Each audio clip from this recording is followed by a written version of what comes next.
Yan, so ito na yung onagadori natin.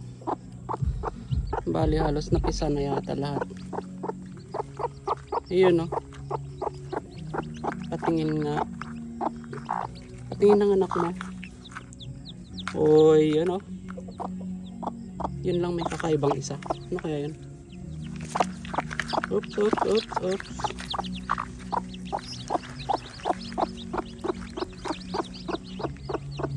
Walang buhok yung isa. Tingin. Ito to. Ito kaya to. Kakaiba to.